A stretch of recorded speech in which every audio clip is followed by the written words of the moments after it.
சென்னை விமான நிலையத்தில் அந்தமான் செல்ல இருந்த பயணியிடமிருந்து துப்பாக்கி குண்டுகளை விமான நிலைய பாதுகாப்பு அதிகாரிகள் பறிமுதல் செய்தனர்.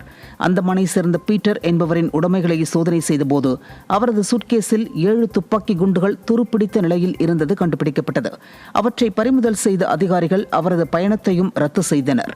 விசாரணையில் அவர் பீகாரில் துணை ராணுவப் படையில் பணியாற்றி ஓய்வு பெற்ற பின் திருச்சியில் உள்ள ஆயுதப்படை தொழிற்சாலையில் செக்யூரிட்டியாக கடந்த 10 ஆண்டுகளாக பணியாற்றி வருவது தெரியவந்தது. ஈரோட்டில் கூட்டுறவு நகர வங்கியில் பொதுமக்கள் அடகு வைத்த 8.25 கிலோ தங்க நகைகளை கையாடல் செய்த வழக்கில் வங்கி மேலாளர் மற்றும் நகை மதிப்பீட்டாளர் ஆகியோர் பிடிபட்டனர். கடந்த 24ஆம் தேதி வங்கியின் தலைமை அலுவலக அதிகாரிகள் கடன் கணக்குகளை ஆய்வு செய்தபோது வங்கியில் பொதுமக்கள் அடகு வைத்த நகைகளின் இருப்புக்கும் கடன் தொகைக்கும் முரண்பாடு இருப்பது தெரியவந்தது. இதையடுத்து நடைபெற்ற விசாரணையில் நகை மதிப்பீட்டாளராக பணியாற்றி வரும் ரமேஷ்குமார் வங்கி மேலாளர் கதிரவனுடன் இணைந்து கையாடல் செய்தது தெரியவந்ததை அடுத்து இருவரும் பிடிபட்டனர். கடலூர் மாவட்டம் சேத்தியாத்தோப்பு பேரூராட்சி குடியிருப்பு பகுதி சாலையில் கழிவுநீர் வழிந்தோடுவதால் நோய் தொற்று ஏற்படும் அவல நிலை உள்ளது. தங்கராசு நகர் குடியிருப்பு பகுதிகளில் இருந்து வெளியேற்றப்படும் கழிவுநீர் பல மாதங்களாக சாலைகளில் பெருக்கெடுத்து ஓடுகிறது. இதனால் இப்பகுதிகளின் குடியிருப்புகளில் இருப்போர் ஒருவேளை உணவு கூட நிம்மதியாக உண்ண முடியாத அவலம் ஏற்பட்டுள்ளது. இதனை தடுக்க நடவடிக்கை எடுக்கப்படாததை கண்டித்து பேரூராட்சி அலுவலகத்தை முற்றுகையிட்டு போராட்டம் நடைபெறும் என பொதுமக்கள் தெரிவித்தனர்.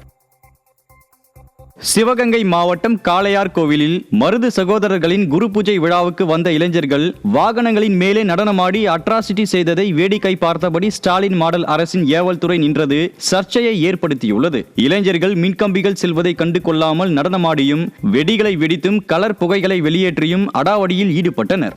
மக்களுக்கு பாதுகாப்பு வழங்க வேண்டிய ஸ்டாலின் மாடல் அரசின் ஏவல் துறை கையில் அதிகாரம் இல்லை என்பது இந்த சம்பவத்தின் மூலம் வெட்ட வெளிச்சமாகியுள்ளதாக குற்றச்சாட்டு எழுந்துள்ளது.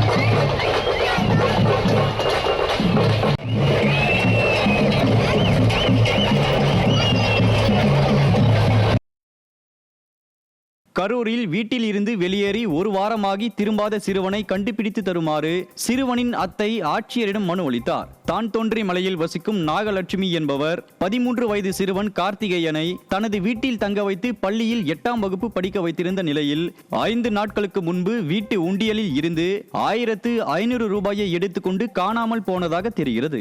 இந்நிலையில் தனது சகோதரர் மகனை கண்டுபிடித்து தரக்கோரி சிறுவனின் அத்தை நாகலட்சுமி ஆட்சியரிடம் மனு அளித்தார். நீலகிரி மாவட்டம் கோத்தகிரி நகராட்சியின் காமராஜர் சதுக்க பகுதியில் உள்ள வாட்டர் ஏடிஎம் இயந்திரம் பராமரிப்பின்றி சுகாதாரமற்ற நிலையில் காணப்படுவதால் நோய் தொற்று ஏற்படும் அபாயம் உருவாகியுள்ளது. இந்த வாட்டர் ஏடிஎம் இயந்திரம் முறையாக இயங்காததோடு தண்ணீர் பிடிக்கும் பாத்திரம் சுகாதாரமின்றி இருப்பதாகவும் அங்கு பூச்சிகள் உலாவுவதாகவும் பொதுமக்கள் குற்றம் சாட்டியுள்ளனர். விளம்பரத்திற்காக விடிய அரசு கொண்டு வரும் இது போன்ற திட்டங்களால் மக்களுக்கு எந்த உபயோகமும் இல்லை என மக்கள் சாடியுள்ளனர். திண்டுக்கல் மாவட்டம் கொடைக்கானலில் 50க்கும் மேற்பட்ட கிராமங்களுக்கு செல்லும் பிரதான சாலையை முறையாக சீரமைக்காமல் ஜல்லி கற்களை கொட்டி சரி செய்யப்பட்டது பொதுமக்களை அதிருப்தி அடைய வைத்துள்ளது. சாலையை புதுப்பிக்க 3,75,00,000க்கும் நிதி ஒதுக்கியதாக கூறப்படும் நிலையில் தற்போது வரை எந்த ஒரு பணிகளும் நடைபெறாமல் வெறும் ஜல்லி கற்களை கொட்டி கண் துடைப்பாக சீரமைக்கும் பணி நடைபெறுகிறது. ஸ்டாலின் மாடல் ஆட்சியில் கடமைக்காக செய்யப்படும் வேலைகளால் மக்களின் வரி பணம் வீணாவதாக பலரும் குற்றம் சாட்டினர். வேலூர் மாவட்டம் குடியாத்தம் அருகே அஞ்சல் ஊழியரை மரத்தில் கட்டி வைத்து தாக்கியதாக கூறப்படும் சம்பவம் அதிர்ச்சியை ஏற்படுத்தியுள்ளது. பொன்னம்பட்டி பகுதியை சேர்ந்த அஜய் என்பவருக்கும் அஞ்சல் ஊழியரான லோகேஷுக்கும் பாஸ்போர்ட் பெறும்பொழுது கையெழுத்து தொடர்பாக தகராறு ஏற்பட்டதாக கூறப்படுகிறது. இந்நிலையில் லோகேஷ் மரத்தில் கட்டி வைத்து தன்னை அடித்ததாக அஞ்சல் ஊழியரும், மதுபோதையில் அஞ்சல் ஊழியர் தனது தாயிடம் தகராறு செய்ததாக லோகேஷும் மாறி மாறி புகார் அளித்துள்ள சம்பவம் ஸ்டாலின் ஆட்சியின் சட்டம் ஒழுங்கு சீர்கேட்டை அமல்படுத்தியுள்ளது. தஞ்சை மாவட்டம் பட்டுக்கோட்டை அருகே பாலியல் புகாரில் கைதான ஆசிரியரை விடுதலை செய்ய வலியுறுத்தி கிராம மக்கள் ஆர்ப்பாட்டத்தில் ஈடுபட்டனர். எட்டுப்புளிக்காடு கிராமத்தில் உள்ள அரசு நடுநிலைப் பள்ளியில் பணிபுரிந்த ஆசிரியர் பாஸ்கர் என்பவர் மாணவிகளுக்கு பாலியல் தொல்லை அளித்த புகாரில் கைது செய்யப்பட்டுள்ள நிலையில் அவருக்கு உடந்தையாக இருந்ததாக தலைமை ஆசிரியர் விஜயா என்பவர் மீதும் வழக்கு பதியப்பட்டதாக தெரிகிறது. இந்த நிலையில் ஆசிரியர்கள் மீது போலி வழக்குகள் பதியப்பட்டுள்ளதாகவும் விடியா அரசின் காவல்துறையினர் முறையாக விசாரணை நடத்தவில்லை எனவும் தெரிவித்து கிராம மக்கள் சாலை மறியல் போராட்டத்தில் ஈடுபட்டனர். வேலூர் மாவட்டம் காமராஜபுரம் பகுதியில் பொன்னை ஆற்றில் அடித்து செல்லப்பட்டு ஒருவர் உயிரிழந்த சம்பவம் அதிர்ச்சியை ஏற்படுத்தியுள்ளது. ஆற்றின் உபரி நீரில் இருந்து பயிர்களை பாதுகாக்க மணல் மூட்டைகளை அடுக்கும் பணியில் ஜெயக்குமார் என்பவர் ஈடுபட்டார். அப்போது வேகமாக வந்த ஆற்று நீரில் அவர் அடித்து செல்லப்பட்ட நிலையில் சடலமாக கண்டெடுக்கப்பட்டார். ஆற்றின் கரைகளை பலப்படுத்தி விவசாய நிலங்களை பாதுகாக்க இயலாத விடிய அரசின் மெத்தனமே இந்த உயிரிழப்புக்கு காரணம் என தெரிவித்த கிராம மக்கள் காவல்துறையினருடன் வாக்குவாதத்தில் ஈடுபட்டனர்.